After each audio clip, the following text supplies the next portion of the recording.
and welcome to the channel. I am Poonam Dua from M&T Education Academy of Literature. Today we will cover a famous novel, Solid Mandala by Patrick White, the prominent Australian writer.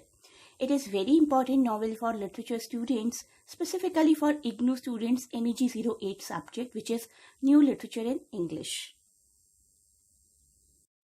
Please do not forget to like the video, share and subscribe the channel or WhatsApp at the given number to join our online classes. So he is Patrick White, one of the most famous Australian writer, born 1912 and died 1990. Australian novelist and playwright who won the Nobel Prize for Literature in 1973 as well, and many critics say that he got influenced too much by D.H. Lawrence and Thomas Hardy while writing his novels. He has written approximately 12 novels, 3 short story collection, 8 plays, and has been active from 1935 to 1987. Here is the list of some important works done by him from Happy Valley 1939 to The Vivisector 1970. इसमें से आज हम पढ़ने वाले हैं उनका 1966 का लिखा हुआ द सॉलिड मंडाला, काफ़ी खूबसूरत नावल है. इसके अलावा उनका ये नावल वॉस भी काफ़ी फेमस है, very famous, based upon the life of a 19th century Prussian explorer and naturalist Ludwig, who disappeared while on an expedition into the Australian outback. उस पर्सन का, उस रियल पर्सनालिटी का एक fictionalised version है was. आज बात करते हैं द सॉलिड मंडाला की. 1966 में पब्लिश हुआ था. Story of twin brothers Waldo and Arthur Brown, जो कि क्वाइट ऑपोजिट हैं एक दूसरे से. The solid mandala, a touching portrait I must say of twin brothers. Twin brothers हैं लेकिन फ्रेटर्नल ट्विन से आइडेंटिकल नहीं है. Waldo and Arthur living in Australia in the early part of the last century. उस वक्त की ये story है जो हमें इन दोनों ब्रदर्स के पॉइंट ऑफ व्यू से, इनके कुछ नोन लोगों के पॉइंट ऑफ व्यू से दिखाई जाती है. अब जानते हैं मंडाला आखिर है क्या, और बाद में हम ये भी जानेंगे वीडियो के एंड की तरफ कि हमारी इस स्टोरी में इन मंडालास का क्या सिग्निफिकेंस है. पहले समझते हैं मंडाला क्या है. मंडाला एक संस्कृत वर्ड है सर्कल के लिए, और you can say geometric designs that hold a great deal of symbolism in Hinduism and Buddhist culture. Mandalas are believed to represent different aspects of universe and are used as instruments of meditation and symbol of prayers, mostly in China, Japan, Tibet. And इसका significance क्या है story में, ये video के letter part में जानेंगे. अभी चलिए बढ़ते हैं अपनी स्टोरी की तरफ. तो स्टोरी को जानने के लिए सबसे ज़रूरी हो जाता है कि आप कैरेक्टर से थोड़े से परिचित हो. एक एक करके हम अपने कैरेक्टर्स को जान लेते हैं, then we will move towards the story. तो सबसे important character in Patrick White solid mandala are two main characters that are the brothers Arthur and Waldo Brown. Two aspects of the same person, एक ही सिक्के के दो पहलू, much like mandala, two-sided but still one. There is also one other major character, Dulcie, and there are several minor characters like Mrs. Poulter, Mrs. Dunn, the Mustos and Wally. अब इन brothers के बारे में थोड़ा सा और जानते हैं. पहले ऑथर के बारे में. ऑथर को दिखाया गया good brother, the good brother और the one which is likely to appeal to the readers. He is sincere, he is modest, but Patrick White also shows him as part of the noble primitive. Noble primitive से मेरा मतलब है कि एक primitive life ही जी रहा है वो. अभी उसको लाइफ में बहुत ज़्यादा प्रोग्रेस नहीं करना है, बहुत ज़्यादा आगे नहीं बढ़ना है. One who is, you can say, inherently good because he is very much apart from the civilization, the modern modes of the society. Many people, many critics regard him as a strange person also, and as a strange person which is looked down upon as well. अब हम जानते हैं Waldo के बारे में. Waldo को हम कह सकते हैं ऐसा person who is a conformist basically, who knows how to behave in the same way as most other people and who does not want to be different, कि बाकी लोगों की तरह, सिचुएशन की तरह, सर्कमस्टांसेस के अकॉर्डिंग कैसे बिहेवियर बदला जाए अपना, that he person knows very well. So we can say Arthur and Waldo are supposed to represent sides of the same coin. Arthur does seek to join his brother. Arthur अपने brother के साथ जुड़े रहना चाहता है, but Waldo continuously rejects him. Waldo, we can say, very cold and supremely rational in his behavior. On the other hand, Arthur very warm-hearted and instinctual. So so that together they represent what Patrick Voigt saw as the two conflicting and complementing halves of the human nature. ऐसा लगता है कि एक ही इंसान की दो sides को दिखाया जा रहा है. अब बढ़ते हैं अगले कैरेक्टर की तरफ, ड्यूल्सी फेनस्टेन इनका पूरा नाम है. तो ड्यूल्सी फेनस्टेन बेसिकली इन दोनों की लाइफ में आई हुई एक कॉमन गर्ल है जिसको दोनों ने ही प्रपोज किया था. She is the women both Arthur and Waldo wanted to be with and both propose marriage to. लेकिन ऑथर का लव थोड़ा सा प्लेटोनिक है और स्ट्रांग है, लेकिन वोल्डो का जो प्रपोजल है वो वार्म है, लेकिन सेंस ऑफ ऑब्लिगेशन जुड़ा हुआ है उसमें, इस वजह से कि शादी करनी है तो करनी है, this is what the society wants, so let us go and propose a girl.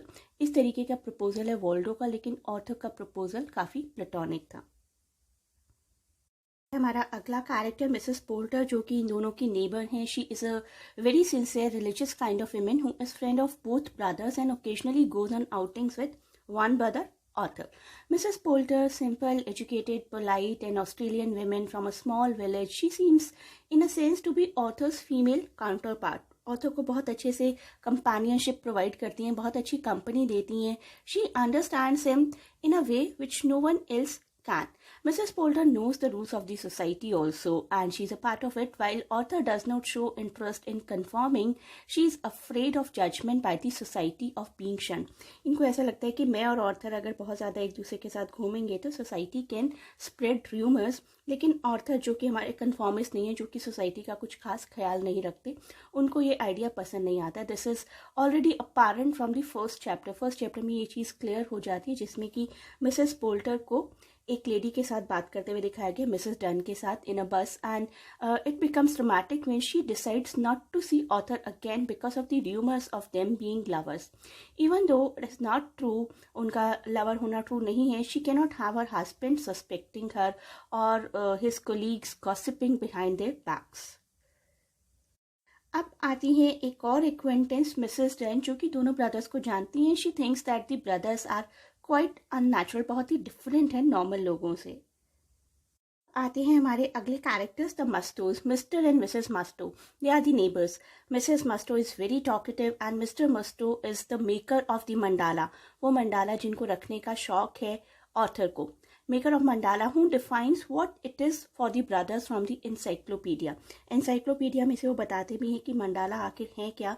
The mandala is a symbol of totality. आता है वॉली नाम का एक minor character who works with author and goes off to a war and is killed. बढ़ते हैं अपनी story के plot की तरफ. द सॉलिड मंडाला, जो कि स्टोरी है ऑथर और वॉल्डो ब्राउन की, जो फ्रेटर्नल ट्विंस है. इनके पेरेंट्स इंग्लैंड से यहाँ पर आए थे. पेरेंट्स का नाम था George and Annie Brown. George और एनी ब्राउन इंग्लैंड से यहाँ पर आए थे and they started living in a suburb Sarsaparilla. Arthur इनमें से काफ़ी स्ट्रॉन्ग है, sturdy son who is slow but very sensitive and kind also. Waldo, by contrast, is physically weaker than author but clever enough to become a dry, unemotional person. Waldo को as a librarian job भी मिल जाती है. As they mature, it becomes very clear that author considers himself Waldo's protector. Author को ऐसा लगता है कि it becomes my moral duty to take care of my brother, to get associated with my brother, while Waldo feels bitter about his dull witted brother. Waldo को ऐसा लगता है कि मुझे किसी की कोई ज़रूरत नहीं, स्पेसिफिकली ऑथर की, जो कि मेरे सामने काफ़ी डल विटेड है. मैं क्लेवर हूँ और वो बिल्कुल भी क्लेवर नहीं है. जब हमारी स्टोरी की शुरुआत होती है तो ब्रदर्स ऑलरेडी अपनी रिटायर्ड एज में, they are retired old men who live together in their original childhood. तो दोनों ही अपने बचपन के उसी घर में रहा करते थे. दोनों अपने डॉग्स को वॉक पर ले जाया करते थे and spend the rest of the time arguing about unimportant things. तो ये दोनों ब्रदर्स अपनी काफ़ी ओल्ड एज में जब हमारे नॉवल की शुरुआत होती है और अननेसेसरी आर्ग्यू करते रहते हैं, डॉग्स को वॉक पर ले जाते हैं, and they have always been viewed as strange और अनयूजुअल बाय देयर नेबर्स. इनके नेबर्स इनको काफ़ी स्ट्रेंज, काफ़ी अजीब समझते हैं. ये पूरा नॉवल जो है, ये पूरा वर्क 4 पार्ट्स में डिवाइडेड है. The work is divided into 4 parts. In the first, we are given the initial introduction to the Brown family. In the second, as a retrospect, life in and around the family is seen through Waldo's eyes. And in the third part, through the same shifting sequence, the same span of time is presented through author's viewpoint. And the epilogue in the final section changes the point of view to Mrs. Poulter, the Brown's neighbor, immediate neighbor we can say. Part 1 में काफ़ी अच्छी एक interesting statement थी which is a universal truth as well. The private lives of other parties act as a cement of friendship. बाकी किसी के बारे में जब हम बात करते हैं ना, दो लोग, तो उनकी खुद की फ्रेंडशिप सीमेंटेड होती है। The brothers Brown could be about to set the friendship of the friends.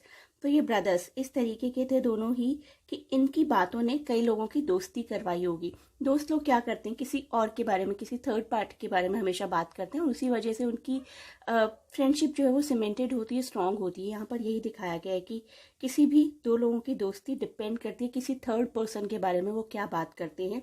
और ये दोनों ब्रदर्स ऐसे थे, इनकी लाइफ में इतना सब्जेक्ट मैटर था कि इसकी वजह से कई लोगों की दोस्ती स्ट्रांग हुई होगी। आप जानते हैं हमारी स्टोरी के फर्स्ट पार्ट में क्या होता है। In the opening part of the novel Mrs Poulter और मिसेस डन को दिखाया जाता है एक बस पर, वो दोनों एक दूसरे से बात कर रहे हैं। And Mrs Poulter mentions two of her neighbors, the elderly twin brothers Arthur and Waldo Brown, and they continuously talk about them, particularly after seeing them from the bus. बस से वो दोनों एक दूसरे को देख लेते हैं और इन दोनों के बारे में कंटिन्यूसली बात करना शुरू कर देते हैं। इनकी हिस्ट्री, इनकी किस तरीके से ये लोग इंग्लैंड से यहाँ पर आए थे, ये सब कुछ हमें इसी पार्ट से जानने को मिलता है। स्टोरी का नेक्स्ट पार्ट वॉल्डो को ज़्यादा डिस्क्राइब करता है। The second part called Waldo tells the story of the brothers. They came from England with their parents. Waldo has always resented his so-called backward brother, but for some reason feels very much bound to him, sharing everything, even sleeping in the same bed. Waldo is also a reader. Waldo एक बहुत अच्छा Avid reader भी दिखाया गया यहाँ पर, जिसमें कि ऐसा पता चलता है कि he is fond of reading too many books and not just any book but the very intellectual books written by James Joyce, जैसे कि फेनेंस वेक है और सैमुअल बैकेट का प्राउस्ट है। इस तरीके की बुक्स को रीड करना वॉल्डो पसंद करते हैं।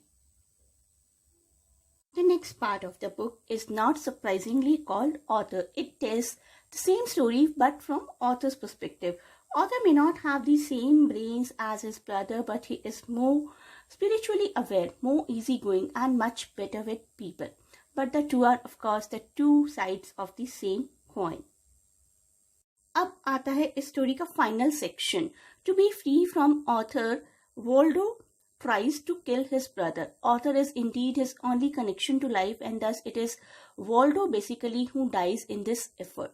तो Waldo अपने ब्रदर को मारने की कोशिश करता है, बहुत ज़्यादा परेशान हो चुका है अपने ब्रदर से, और उसको मारने के एफर्ट में खुद Waldo की ही डेथ हो जाती है। So the novel basically ends with the ultimate explosion between the two brothers, and in the shocking result, shocking aftermath, in which one brother, that is Waldo, ends up dead. The novel carries the message of living dead and spiritually alive, as well as the enigma of isolation and the tragedy of lack of communication. अब समझते हैं इस book के title को, The Solid Mandala. The title of the book refers to the little glass spheres that author carries everywhere that are to him the solid mandala, symbols of wholeness and of the luminous mystery he senses at the heart of things. A mandala is the Eastern symbol of totality. Waldo feels only embarrassment that his brother, a grown man, still carries around a pocket full of marbles. The mandala basically represents a totality or protective circle that can only work when the twins are seen as one. Author understands the mandala of the title as a totality while Waldo does not. Author हमेशा अपने brother के साथ associate होना चाहता था और Waldo हमेशा उसको रिसेंट करता था। So this motif of mandala is very central to the novel the solid Mandala. The relationship between dualism and the whole is a universal theme in the solid Mandala. So here we go. Please give your feedback in comment section. I hope the video is comprehensible. Please do a detailed study of the whole novel along with all important questions and themes to answer any type of question from this novel in your exams. Thanks a lot for watching and best of luck for the upcoming term and examination of IGNOU.